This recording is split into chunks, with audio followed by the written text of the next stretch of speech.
coming up on a Billy Ocean edition of the Next Fan Up podcast. I think at times like those, Jay, one's mind wanders to the great thinkers and philosophers of our time.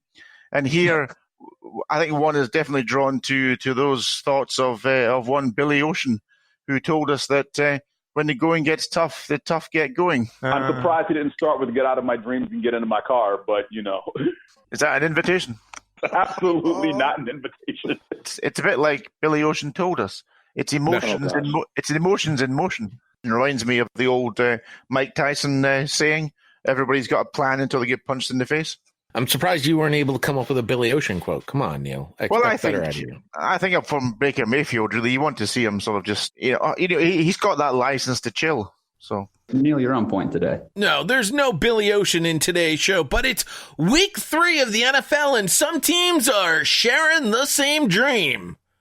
Oh, I feel as sick as defending Eli Manning, which I do later on. Here we go. That's how we start. Yeah, baby. 32 SuperFans. Where do the reports come from? Did you get an initial? 1 PodVader. That's football. Every angle of the NFL covered. All that kind of stuff, I get it. This, no question about it, is Next Fan Up. We're going to unleash hell here in December. Hello and welcome to Locked On Fans. No, that's not the name of the show. Hey, everybody, PodVader here. This is still Next Fan Up. As you may or may not have heard, I was announced as the executive producer of the Locked On Podcast Network. What does that mean for this show? At this particular point in time, absolutely nothing, which is fantastic. They've been nice enough to allow me to continue this show, which I'm more than happy to do. And I'm very happy to do it with my good friends, the NFC East. I'm just going to lay it down. I mean, Josh, our Lions superfan, pretended he was going to join us this week, but no, it's just me and the NFC East. So we'll start across the pond with our Redskins superfan, Neil. Hello, Neil. Hey, Jay. Hey, guys. Congratulations on the Locked Up thing there. Do you remember when Kevin and Andy were hosting the Locked Up podcast from Prison Zone 6? That's right. That's right. Prison Zone 6 has disappeared. That's a good one, Neil. And quite honestly, on probation, I think.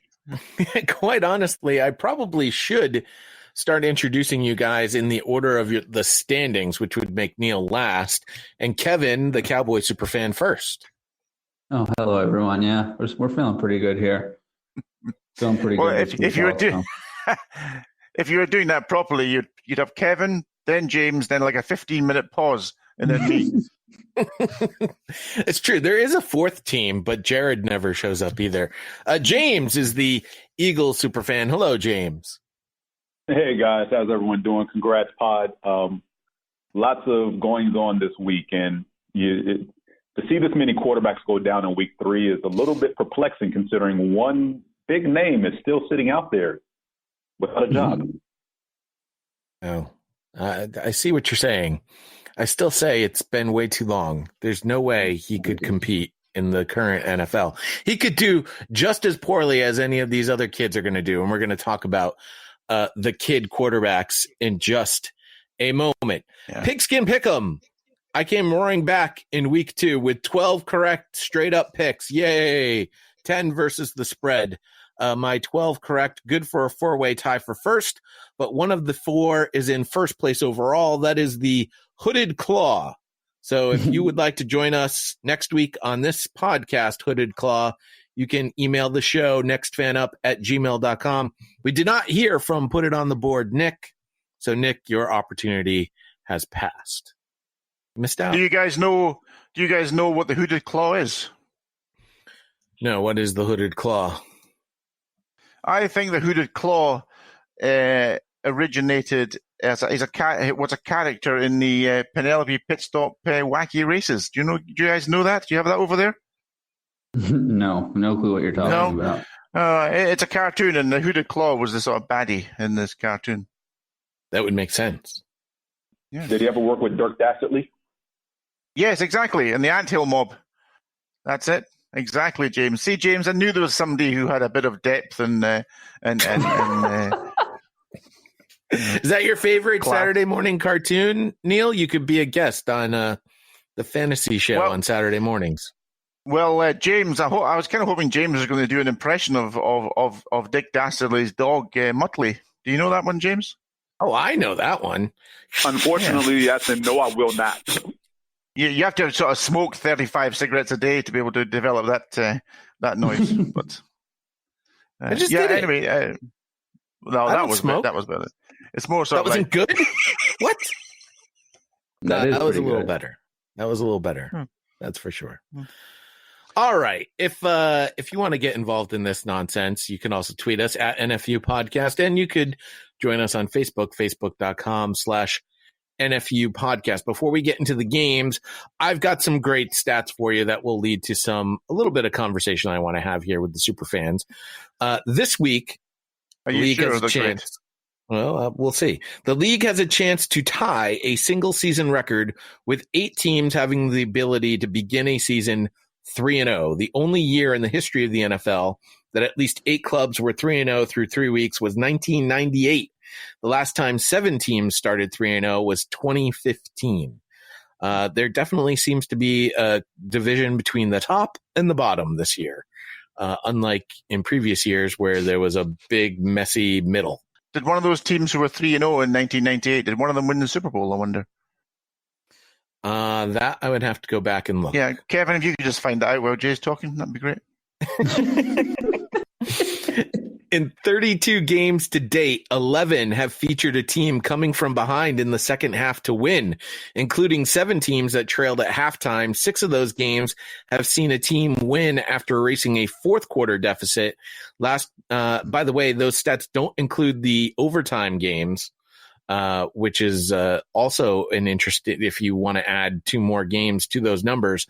Last week, Seattle's Pete Carroll, and this is one of the conversations I want to have, earned his 100th win with the Seahawks and became just the 5th active head coach to achieve that mark with his current club. He joins, of course, Bill Belichick with 257 with the Patriots, Mike Tomlin 133 with Pittsburgh, Sean Payton 127 with New Orleans, and John Harbaugh 116 with Baltimore. Seems like Harbaugh, who was probably facing a little bit of a hot seat, is going in the right direction. Sean Payton, I think, is pretty well ensconced in New Orleans. Pete Carroll should be fine in Seattle. And, of course, Belichick is just hunky-dory in New England. But Mike Tomlin, do we think Mike Tomlin might be seeing a little bit of the hot seat this year? Or did he just get a pass? Absolutely not. We already discussed this. And honestly, I think it's crass that we keep bringing it up every single year that the Steelers are going through some type of adversity, that Tomlin's name keeps getting brought up as being on the hot seat. The Steelers are the type of organization, and we've said this, they've had 3 coaches in like 60 years. So they let these guys coach. Bill Cowher pretty much had his down years, and no one was ever calling for his head when his team went 5-11 or 6-10 in the late 80s to early 90s. So the fact that we're even having this conversation about Mike Tomlin, who's pretty much coaching to the same level as Bill Cowher with his many Super Bowl appearances, is laughable to me. It is a league of what have you done for me lately, though. And last year they didn't make the playoffs, and this year they got a hard road to go. Yeah, and look at all the talent they officially lost between last year and by now. Choice. I mean, it doesn't matter. It's not there. My point would be with the Steelers this year. Look, hold on. The coach can only coach what's there for him. If management lets talent walk, then that's on management. If they trade talent away, that's on management. The coach very seldom has any say-so in who stays and goes. Steelers is a different situation. Yeah, Tomlin wants people. He's tried to work with people, but if they want to leave, they leave. And I put that on management if people blatantly want to leave and it has nothing to do with the head coach. See, my point with the Steelers this year would be their whole thing is we're going to be just fine. We excommunicated the cancers out of our locker room, and we're going to be better for it. And so far, we ain't seeing better. That was the players, not the coach. I'm very much with James here. I think there's the indicator for me that Tomlin is safe was probably the Minkah Fitzpatrick trade, and the fact that they gave up their first round pick next year. They're sort of saying to me there, well, we want to strengthen the defense, get a defensive guy in for Tomlin to work with, be a defensive kind of coach, and we're happy with the quarterback situation with Rudolph, so we're kind of settled going forward. So that kind of points to me that, I think Tomlin's safe. I think Tomlin struggles, of course, because he's been the premier kind of coach who has had to be thrashed every year by Belichick, and that looks bad for him. But it's too hard to knock because Belichick's beating everybody. It just so happens that the next best team has often been the Steelers, and then they look even worse because they keep losing to the Patriots. But of course, they did lose in the playoffs to what? They've lost in the playoffs to the Denver Broncos and Tim Tebow one year, didn't they? So he's not got the greatest playoff record. That's one of the 100 greatest plays, too, on the NFL 100 special, that Tim Tebow pass. Yeah. Of course it is. Going back to that stat about the 3-0 teams, that all has to do with a lot of consistency in your coaching staff. And I agree, Tomlin with 133 wins in Pittsburgh is a sign of consistency. There's only 5 teams, though, with guys that have over 100 wins. I think a lot of these teams that keep turning people over, and if you really want to get into something that's going to get you hot and bothered, James, what's going on in Miami? My guess is, now they said they had this plan all along, but Brian Flores now could become a one-time coach, a one-year coach, and he was the only minority hire last season. Yeah, a la Steve Wilkes in Arizona, which is just an abysmal job all the way around, not so much by him, but by the front office. You get the first round pick, or the first overall pick, you're drafting a quarterback. Like, you knew this at the end of the season, and you hire a defensive-minded head coach. I don't understand what the thought process was there. Not to say that Steve Wilkes didn't deserve the job. He definitely deserved a coaching position, but he's a defensive-minded coach. And the fact that, you seemingly made the hire to satisfy, some type of social outlook, or we hired a minority head coach, which is all fine and dandy, but you didn't hire a guy to help groom your quarterback. And if you're drafting a quarterback number one, I don't care how good the candidate is, you almost always have to get someone who's offensive minded to coach that squad.